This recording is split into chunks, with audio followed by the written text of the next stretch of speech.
मित्रांनो, आजच्या या धावपळीच्या युगात आपल्याकडं सगळं काही आहे. पैसा आहे, गाडी आहे, सुखाची साधन आहेत. पण अंथरुणावर पडल्यावर एका गोष्टीची प्रचंड कमतरता जाणवते. ती म्हणजे शांतता. दिवसभर डोक्यात चाललेले विचार, उद्याची चिंता आणि भूतकाळातील दुःख या सगळ्यांमुळे माणूस आतून पोखरला जातो. पण तुम्ही कधी विचार केलाय का की शेकडो वर्षापूर्वी आपल्या महाराष्ट्राच्या मातीत होऊन गेलेल्या संतांनी यावर काय उपाय सांगितला आहे?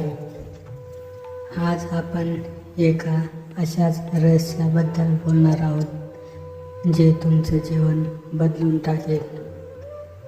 मन आपलं एका समुद्रासारखं आहे ज्यामध्ये विचारांच्या सतत लाटा उसळत असतात.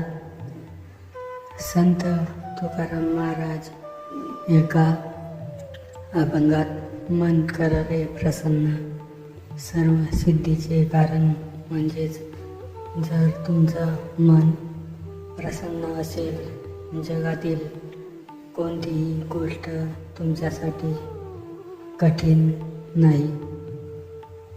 त्याने माझ्याबद्दल असं का म्हटलं, माझ्यासोबतच असं का होतं, मला अजूनच जास्त पैसा हवाय, या सुटत नसलेल्या इच्छा म्हणजेच आपल्या दुःखाचं मूळ कारण आहे.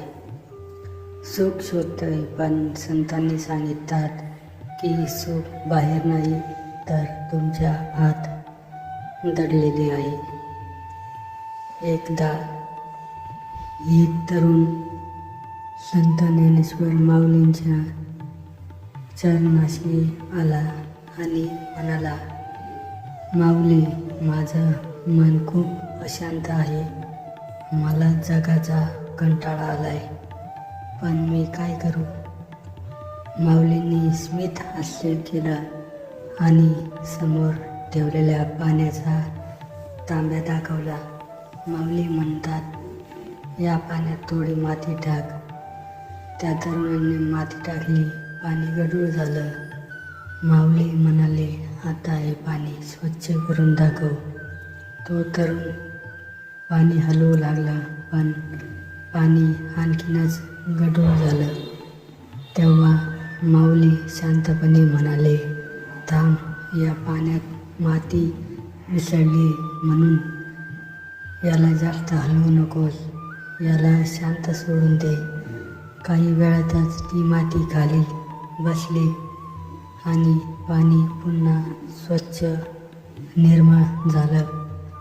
माऊलींनी त्या तरुणाला उपदेश दिला की आपलं मनही असंच आहे. जेव्हा आयुष्यात संकटे येतात, विचार गढूळ होतात, तेव्हा मनाला जास्त हलवू नका. देवाच्या चरणाशी शांत सोडून द्या. नामस्मरण करा. सगळा कचरा आपोआप खाली बसेल आणि मन स्वच्छ होईल.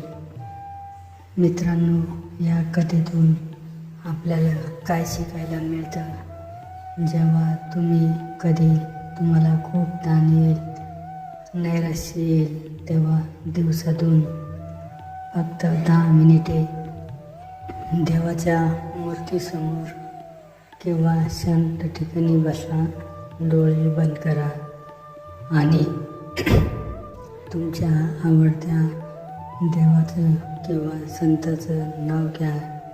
विठ्ठल विठ्ठल नामस्मरणामध्ये ही ताकद आहे जी तुमच्या मेंदूतील विचारांनी गती कमी करते. संतांनी आपल्याला कर्म करायला सांगितले आहे, पण फळाची अपेक्षा सोडून द्यायला सांगितले आहे. जेव्हा तुम्ही सगळं काही त्या भगवंतावर सोडून देता, तेव्हा तुमची चिंता संपते आणि चिंतन सुरू होतं. लक्षात ठेवा, परिस्थिती बदलणं आपल्या हातात नसतं, पण त्या परिस्थितीकडे बघण्याचा आपला दृष्टिकोन बदलणं नक्कीच आपल्या हातात असतं. संतांचे विचार केवळ ऐकण्यासाठीच नसून ते जीवनात उतरवण्यासाठी आहेत. जर तुम्हाला आजच्या या व्हिडिओतून थोडी जरी मनशांती मिळाली असेल तर व्हिडिओला लाईक नक्की करा. तुमचा मित्रपरिवार हा व्हिडिओ शेअर करा, जेणेकरून त्यांच्याही मनाला शांती लाभेल.